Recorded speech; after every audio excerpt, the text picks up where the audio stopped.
uget-uget sadunita mel kula wonten dawuh Gus. Dina samengko tak jaluk sepur tutur-tutur Prabu Wedi atiku. Barang kang kudu tak tindakake pakepokan lawan Adipati Tunggarana ya Adipati Wahono. Kang samengko upaya pengayoman marang Pringgondani.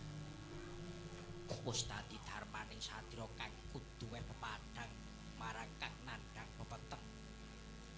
Nanging tumrap perkara iki persajan wae upaya konku ngrangkani Jerana gandeng cenenge klawan Kakang Sitijo. Kang nyatane Tunggarana iku wilayah kebawah Traju Tresna.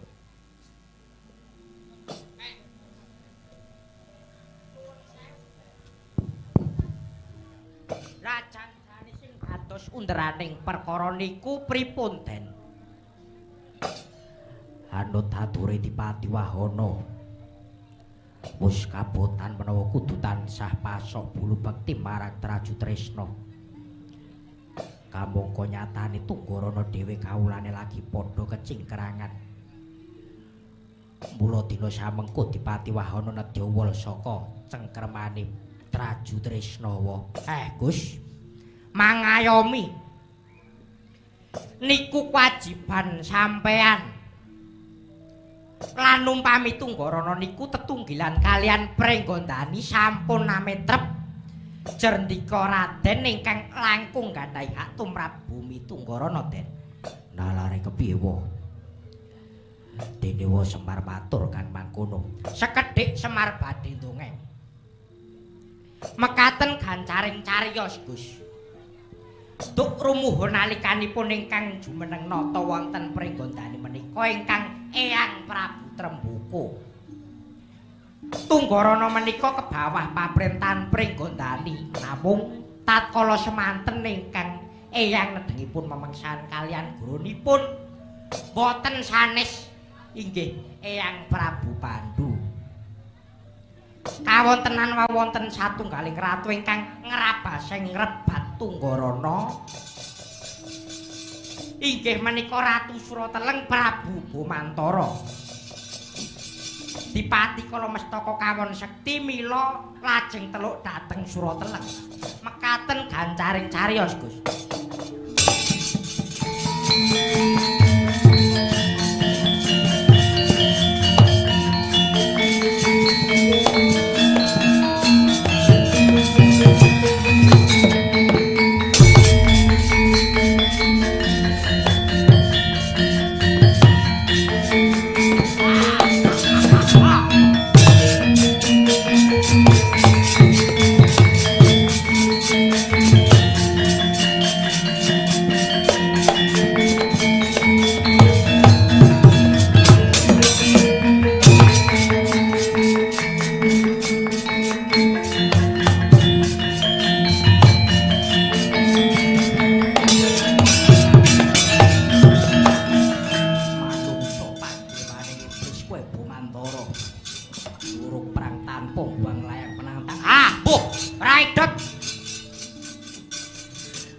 Kala mestaka dina iki pengayomanmu Ratu Pringgondani lagi memungsuhan lawan negara Ngastina.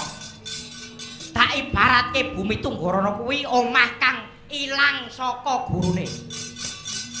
Mula kowe kudu dadi tetelukane negara Surateleng. Ora sotan tak diandhane ratu kang kaya dapur.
piye?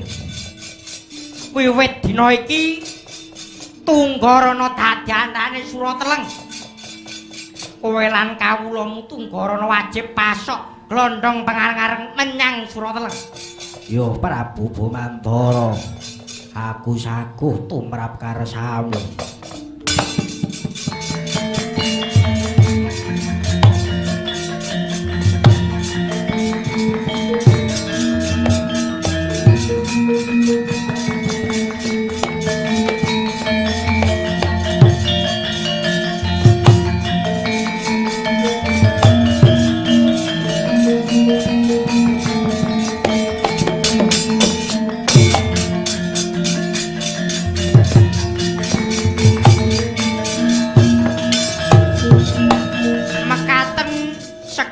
Gancaring dedongengan kula, Gus. Negara Surateleng kuwi ngendiwa Semar. Surateleng samangke inggih Traju Tresna menika, Den.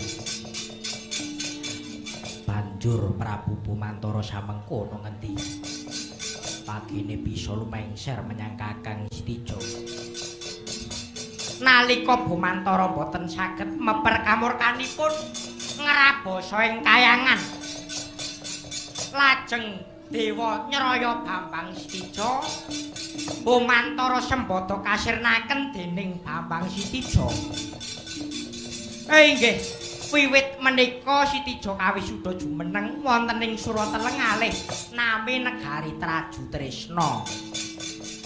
Lajeng Bambang Sitija jumeneng ratu jejuluk Prabu Boma Narakasura, inggih Prabu Boma Narakasura.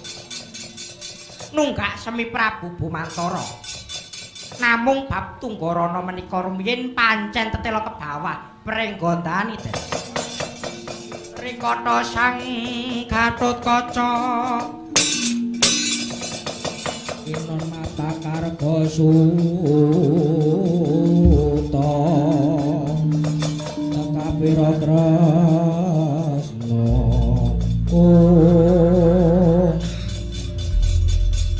Semar, aku nedha narima dene wis paring andharan dadi trontong-trontong padang tumrap rasaku.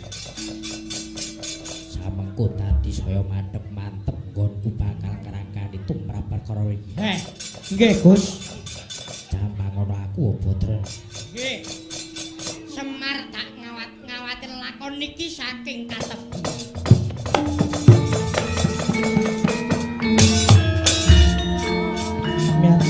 Kalanjuan Angkramanta Kota Bener kekontang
sunya pratangga winduwe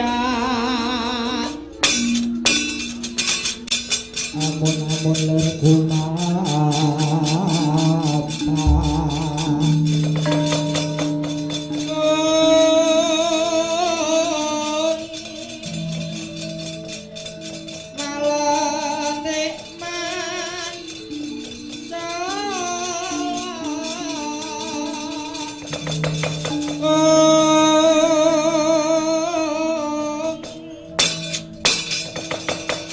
putu sing sewangulus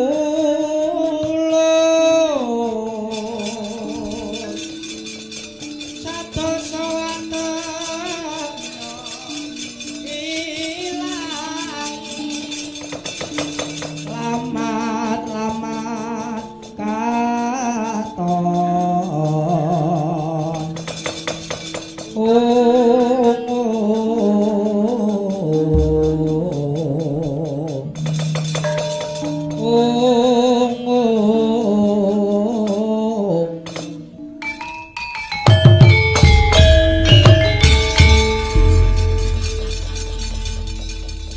nuwun dereng sawetawis dangu yang patih kula ngaturaken karaharjan. Inggih wayah Prabu. Ini sekala lampah kula pamuji rahayu saking eyang mugi katampi. Kapundhen dadosaken asreping manah kula. Wonten wigatos menapa dene gita-gita rawuh wonten ing Traju Tresna ngriki. Keparing-paring dawuh. Duh, wayah Prabu. Nuwun estunipun kejawian nambani raos kapang. Pun yang mundi dawuhipun ingkang paman Prabu ing Ngastina. Pekdal mangke sanget nderek priatos tumrap lelampahan ingkang anepuh wonten ing Traju Tresna ngriki. Waduh. Ngaturaken sawegunging panuwun dene semanten anggenipun paman Prabu Duryudana menggalaken dhateng ribeting manah kula. Pancenipun sanget kageting manah kula dene semanten kekendelanipun Dipati Wahana mboten wonten jalaran menapa-menapa teka weruh nedya wal saking Traju Tresna. Anggir wayah Prabu sampun nama limrah mekaten pakartinipun Dipati Wahana. Karana wonten tiyang ingkang sengaja damel piprahing kahanan antawisipun Tunggarana kaliyan Traju Tresna. Nuwun sewu. Lajeng sinten tiyang ingkang mbebutek kawontenan menika? Sinten malih menawi mboten tiyang pringgondani Gatotkaca. Anut palapuranipun Wadya Sandi Dipati Wahana kaliyan Wadya Tunggarana wekdal mangke dipun gladi perang wonten pringgondani. Sampun cetha menawi badhe wantun dhateng paduka anggir wayah Prabu. Kaca muntap lir kinatap upaya sini cocobang mawi ngawange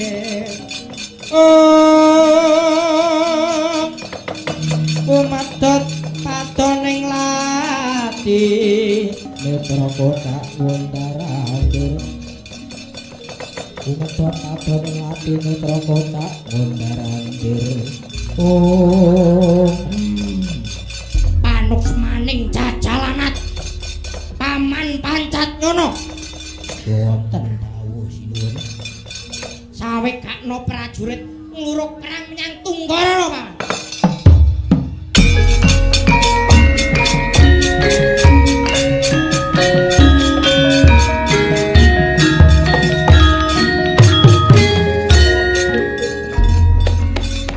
Mama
Bathara ketewasan nger.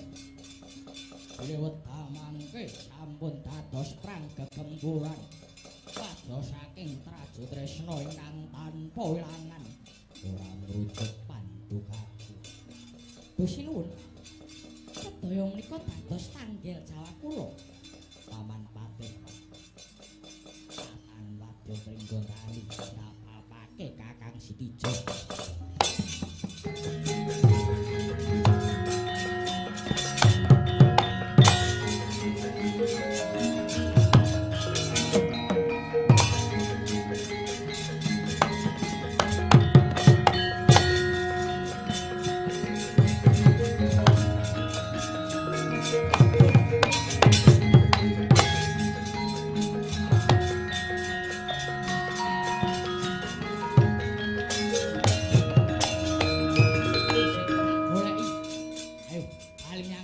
Tresna ora sotak.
Sirahku.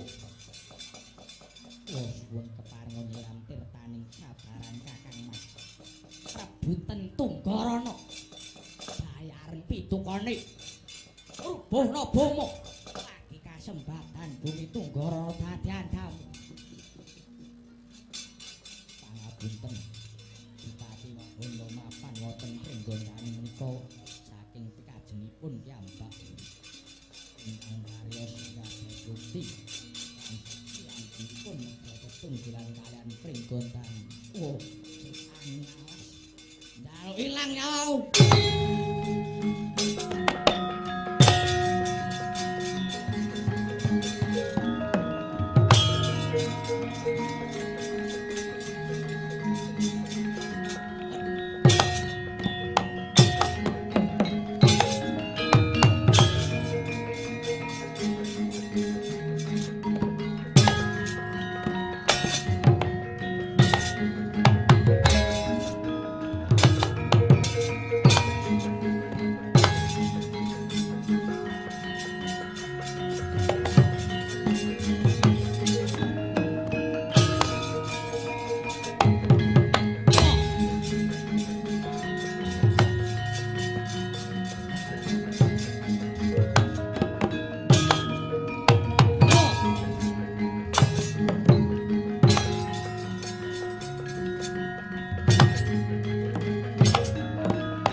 Wonten dawuh Prabu.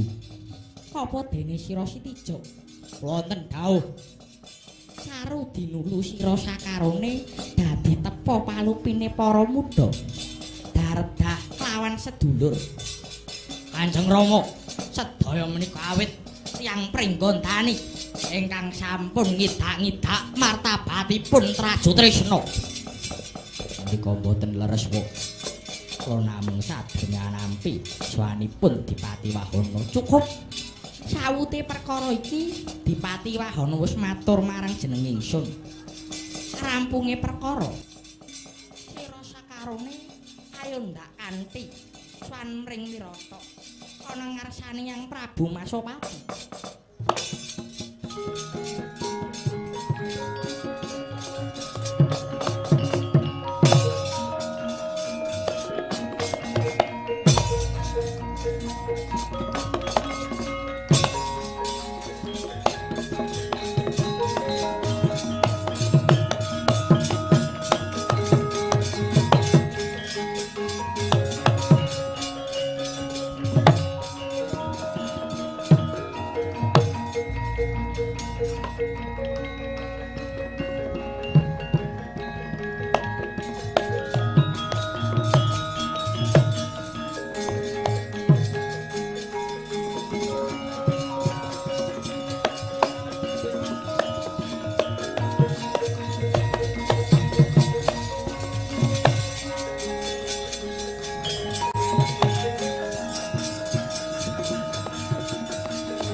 Om awik namastu namasidam muga rahayu sagung dumadi putuku ngger Bambang Pamekatresna nuwun wonten dawuh Kanjeng Eyang dina samengko saka pangarasanipun Eyang wis winanci pun Eyang kudu amujuti panangi sira yaiku nggonira kepengin luru Sudarmanira Yaklangning kalangguan aklar pantamuncar dina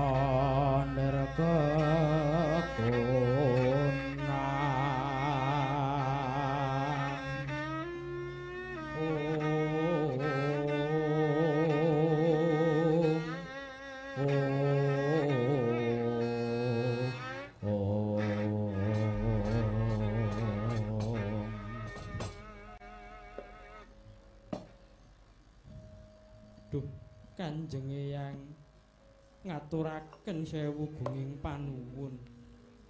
Ya ngger. sumurupa lamun ta wong tuamu iku sayekti dudu janma saudon saurupan nanging sawijining satriya sotyaning bawana traing kusuma rembesing madu yaiku satriya pamadyaning Pandhawa kekasih Raden Arjuna ya Raden Janaka. Lajeng paran margi kang kedah tinempuh murih kula saged pinanggya kalian Kanjeng Rama Janaka Kanjeng Eyang. Ya Ger. Dina iki uga sira budhal mring praja Pringgondani. Padhang lelakon ing kono. Yektiku kang dadi panebusing gegayanira. Minangka srana sira pinanggya wong tuanira. Pandhita karo wangsit pindha kumbang ngajaping tawang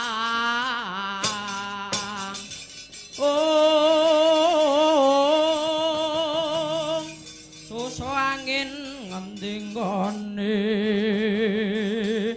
dan kaling kangkung dan kalian kangkung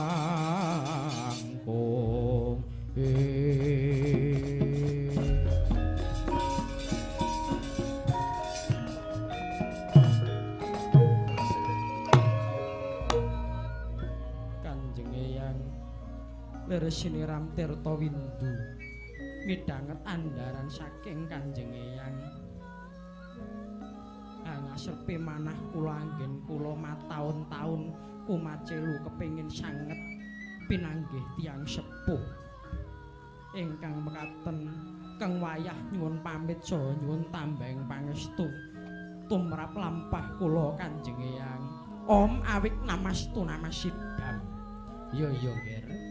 Banyu milih pangestunipun Eyang amayungi lakunira kasembatan sedyanira. Ayo pegat kaprayitnan duga lan prayoga tansah ginawa Nger.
sumelaring jagat raya katongton Prabanya Surya sumirat Nurang Jarana Rasila Maring samudra Drawanadri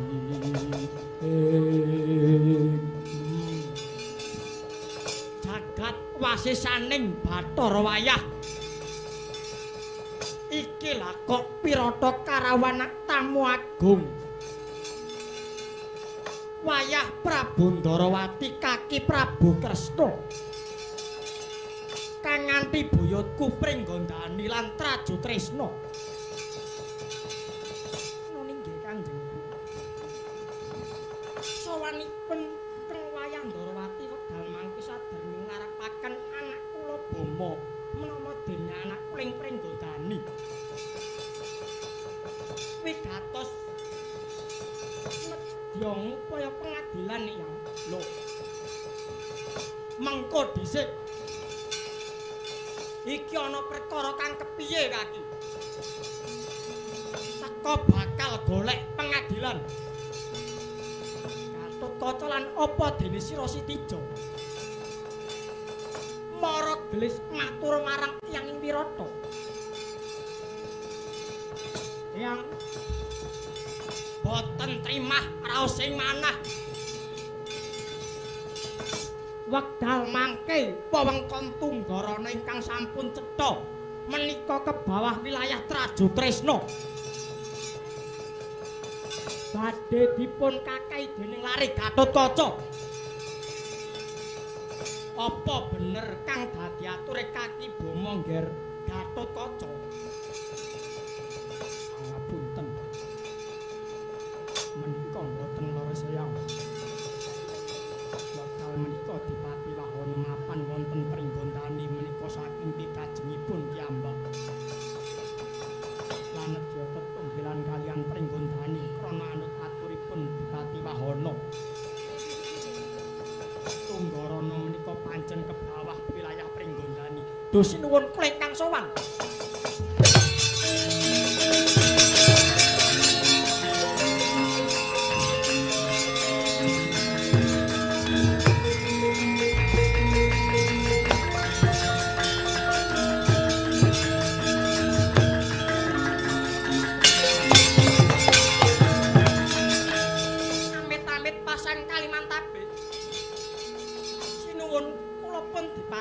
Saking Tunggarana tatela leres ingkang dados aturipun sinuwun Pringgondani Prabu Anom Gatotkaca menika kala wau pancen Tunggarana rumiyin tetela kebawa paprintahan Pringgondani menawi boten pitados keparenga mriksani serat kekancingan ingkang medal mangke mapan ing Wirata turta anggen kula nedya wangsul tetunggilan kaliyan Pringgondani menika namung sadermian nuruti pangutahing sagung kawula. Seta enggal mebuha gedhong pustaka. Upayanan layang kekancingan bab bumi Tunggarana sendika dawuh Rama.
awak kanthi pecahing dada.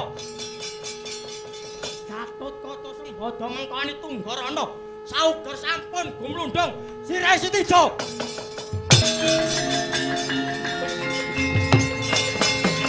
Barang ampun ngantos klintuing pandhaku. Cukup. Cukupen Tunggarana. Rubuhna boma. Kula sadar mindharaken keparing paduka.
Upadi Sudarmanipun inggih menika ndara kula Raden Janaka.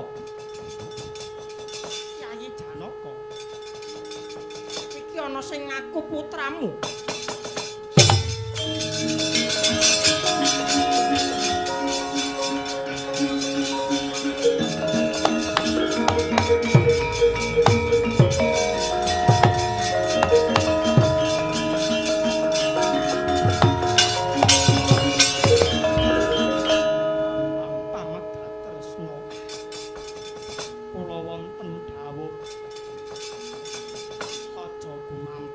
aku putra Janaka. Yen sira bisa madhangake lelakon bab Tunggarana kae, aku lagi gelem ngakoni yen to kowe pancen putraku sendika dawuh.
Lanyo-lanyo ora weruh tatanan.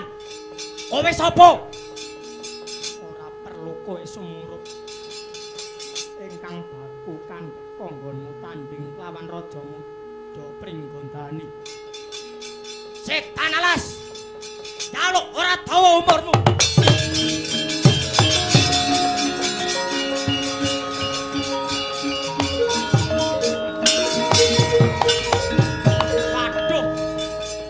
Jancane kowe sapa? Aku lumpuh ora bisa obah. Aku kapok, aku njaluk urip. Ndak uripi. Nanging sira kudu legawa, Tunggarana tetep dadi wewengkon Pringgondani. Ya. Aku wis legawa. Aku tak bali.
Sampun padhang jinglang lelampahan Tunggarana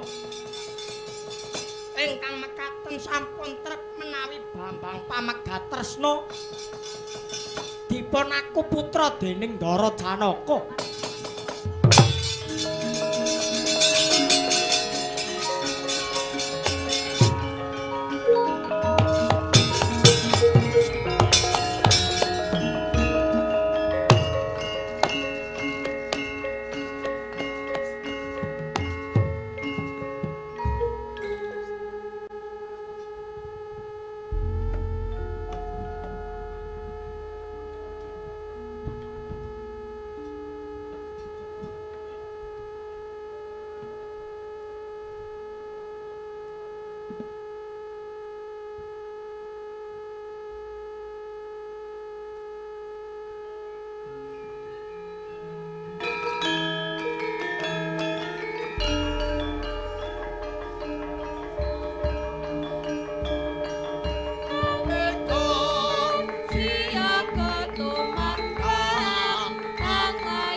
Sagem pinasepuh semamipun dumateng para tamu sedaya Patswidi.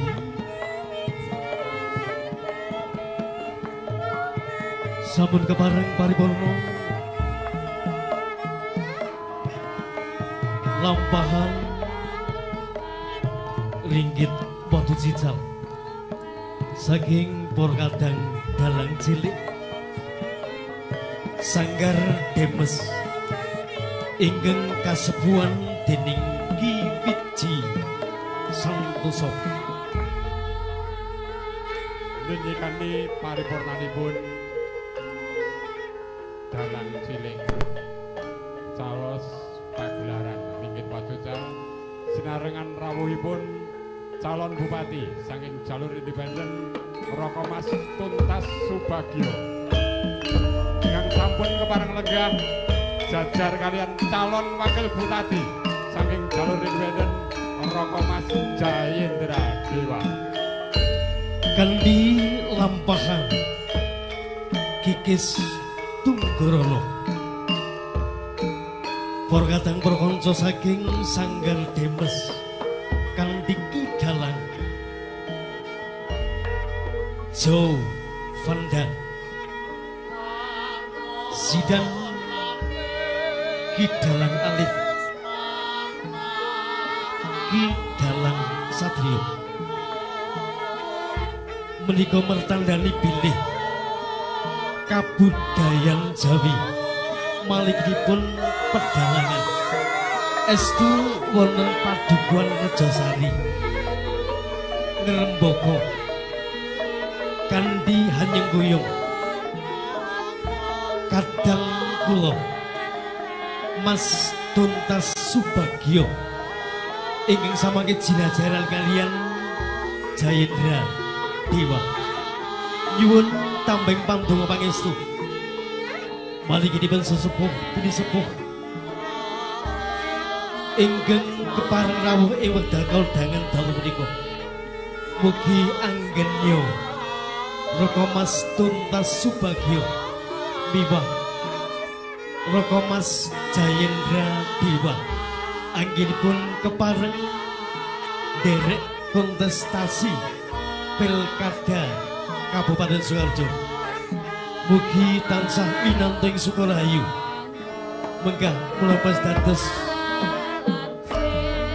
sedya-sedyanipun sedya dening Gusti ingkang Maha Kawasa lan pedal dalu menika pinangka bukti pinangka pratandha budine kekalihipun Roko Mas Tuntas Subagio menapa dene Roko Mas Jayendra Dewa saestu kesthi ing paningal ngawuningan wonten ing tlatah Sukoharjo senajan to wonten ing tlatah pinggiran wonten ing Rejosari nyatanipun wonten sanggar ingkang nguri-uri kabudayan Jawi Sagem binsepung sebabipun wonten para tamu sedaya ingkang palsugi langkung langkung ingkang minulya Bapak Supono minangka Bapak Lurah ingkang pandonga pangestipun estu kausuwun mugi Roko Mas Tuntas Subagio Jayendra Dewa estu tansah pikantuk dening Gusti ingkang Maha Kawasa mumpung wonten kesempatan mumpung syarat menika sampun terpenuhi jalur independen ingkang dipun tenggo masyarakat Sukoharjo monggo sarengan kita sekuyung pasangan Tuntas Subagio Jayendra Dewa Bupati Sukoharjo Sagung binsepung sebabipun dumateng para tamu sedaya ingkang bagus pundi kanthi panjenengan panjenengan izin Roko Mas Tuntas Subagio Jayendra Dewa insyaallah kutha Sukoharjo ing samangke regeng kanthi kabudayan regeng kanthi seni budaya amargi Roko Mas Tuntas Subagio Jayendra Dewa berjiwa muda semangat muda hidup Sukoharjo. Nggih, wilujeng dalu para pamirsa budaya ringgit wacucal wonten wekdal dalu menika wilujeng panggihan. Kalian kula sakadang ingkang tinanggenah panyengkuyung calon Bupati Sanging Jalur Independen Raka Mas Tuntas Bagio Lopetene Mas Jayendra Dewa. Sagung Pini Sepuh Sumrabe berdumateng para tamu seni dari Kabupaten Spridi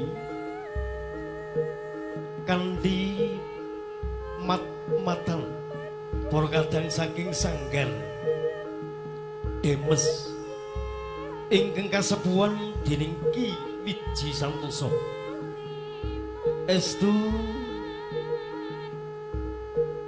anderek nyengkoyong anggenipun Mas Tuntas Subagio miwah Jayendra Dewa pandonga pangestu estu tansah kawusuhen mugi lampahipun badhe calon Bupati ingkang saking independen ing samangke samargi tansah manggi rayu tindaipun Mas Tuntas Subagio Jayendra Dewa anggenipun derek kontestasi pilkada estu tansah pinayangsih wilasaning Gusti ingkang maha kawasa Syarat sampun jangkep kantun nenggo titi mongso wayahing purnaning gara-gara Nusantara gemah ripah loh jinawi kawitan saking Bumi Sukarjo Mas Tuntas Bagio Jayendra Dewa Sanggar Demes Kini Sepuhan Ki Wiji Santoso tepuk tangan semuanya.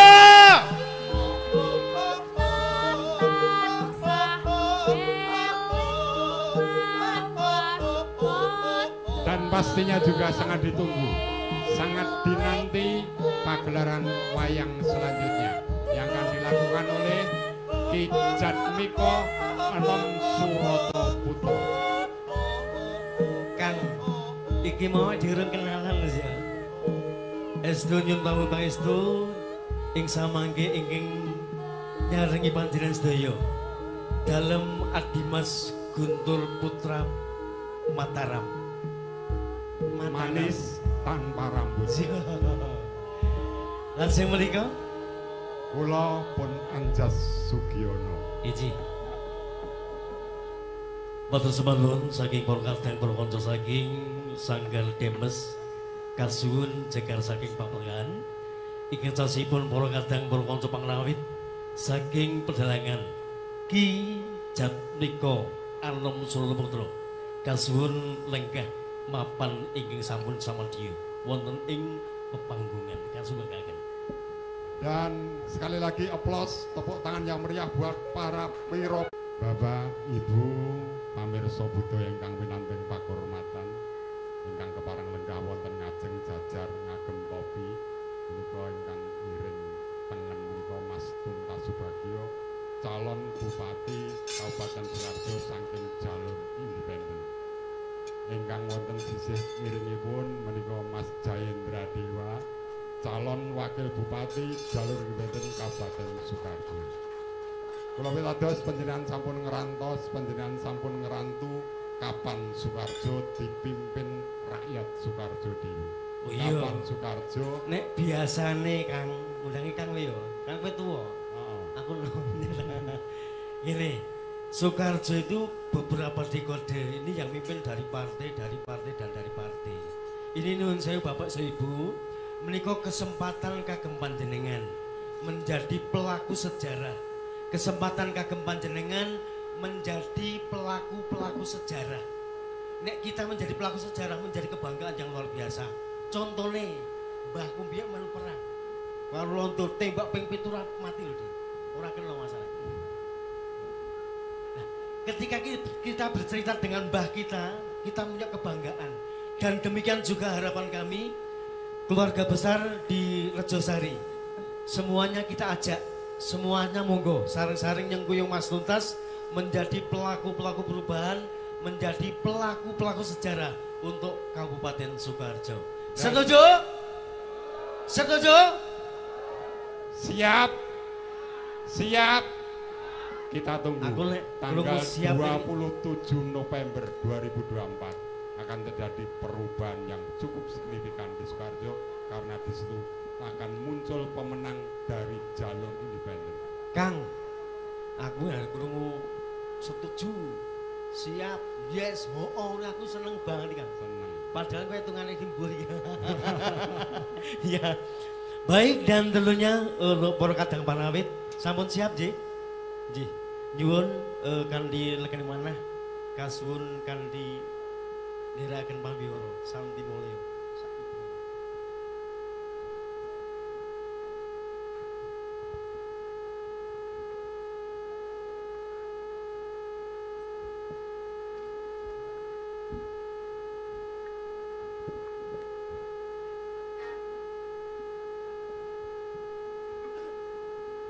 Baik, sekali lagi saya informasikan Bapak Ibu, di belakang sana ini masih tersedia beras, masih tersedia gula, masih tersedia minyak goreng. Dan lo ibu-ibu yang dari sore belum ambil bagian ikut bazar, di sana serba 10.000. Minyak goreng 1 botol 10.000, beras 10.000, gula 10.000. Monggo, syaratipun gampil. Panjenengan cukup mengumpulkan fotokopi KTP. Mas, lah aku urung fotokopi, lah yane sing buka sapa ngendi? Nek mboten enten fotokopi mboten sah Semelang. Fotokopi ditokkan basa sapa? Oh, yo ditokke. KTP-nya diambil, diserahke kali kanca panitia sama dipun foto klek, panjenengan siap ambil beras, ambil minyak, monggo. Ngaten nggih.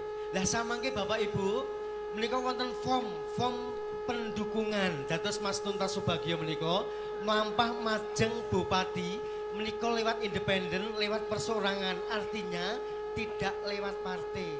Syaratipun KTP panjenengan. Panjenengan nyengkuyung Mas Tuntas kanthi ngempalaken KTP.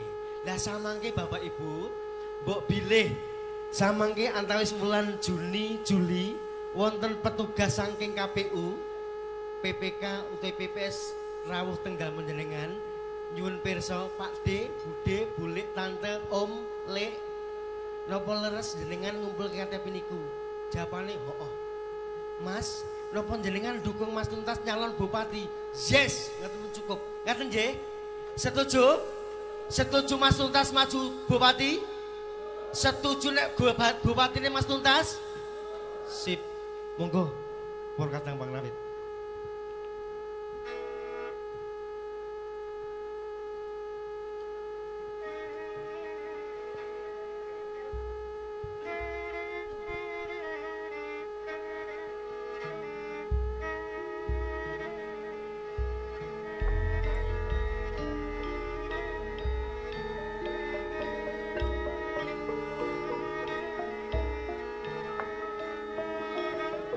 Bismillahirrahmanirrahim. Assalamualaikum warahmatullahi wabarakatuh.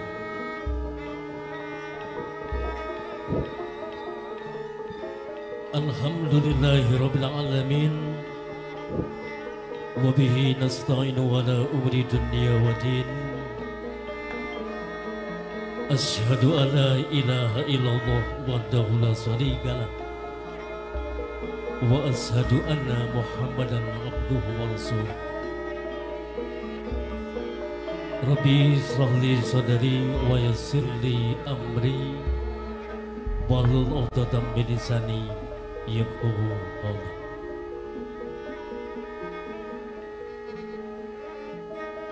Panjenenganipun inggih kepatan Bapak Lurah Bapak Sumono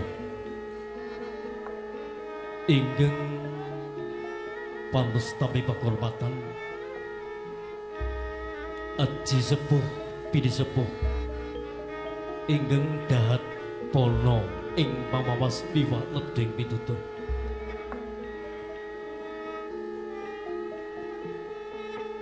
Mugi saged jumbuh kaliyan kuncaraning bangsa Nusantara ingkang linambaran agung dening Pancasila nuwun sumangga nuwun pambiya dereken zaman langkung kunjuk Gusti ingkang Maha Kawasa mugi salwining gati purwa madya ngantos usaraning pargian pagelaran ringgit watu dical ing wedal dal menika estu tansah manggih rayu wijeng kalis lirihing samikala. Sagung bini sepuh semamipun dumateng para tamu sidhangi lepat sundi kebareng pambiwarang aturaken megah urut rolonjening tata cara pagelaran ringgit watu cical kaliyan nyengguyung calon Bupati Raka Mas Tuntas Subagyo Biwas Jayendra Dewa Begatum apa yang toto yang sepisan nunji wawasan pandongo kalajaken sambutan saking kepala desa kalajaken atur pangantika panitia sambutan saking calon Bupati Bapak Tuntas Subagyo kalajaken Bapak Jayendra Dewa.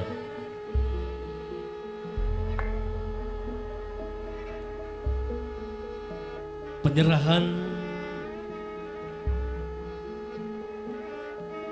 arto pembinaan saking para kadang dalang alit kalajaken penyerahan wayang saking panitia kadosaken dumateng Raka Mas Tuntas Subagyo ingkang salajengipun katur kujubateng Kidalang Jatmiko Anom Suroto Putra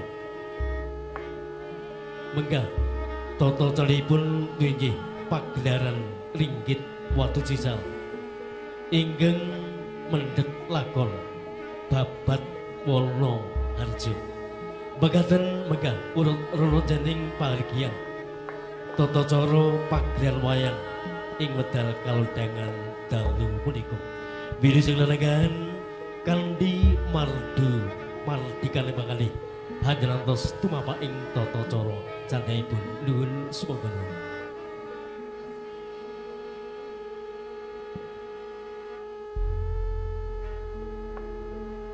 sagung bini sepuh sumapipun pateng para tamu sidang ing patspundi tumunten tata sering pisan niki waosan kumandhanging donga kanthi menika kujubateng ingkang kehormatan Bapak Wasis wekdal sopan dherek sampun kawula sumanggaken sumuga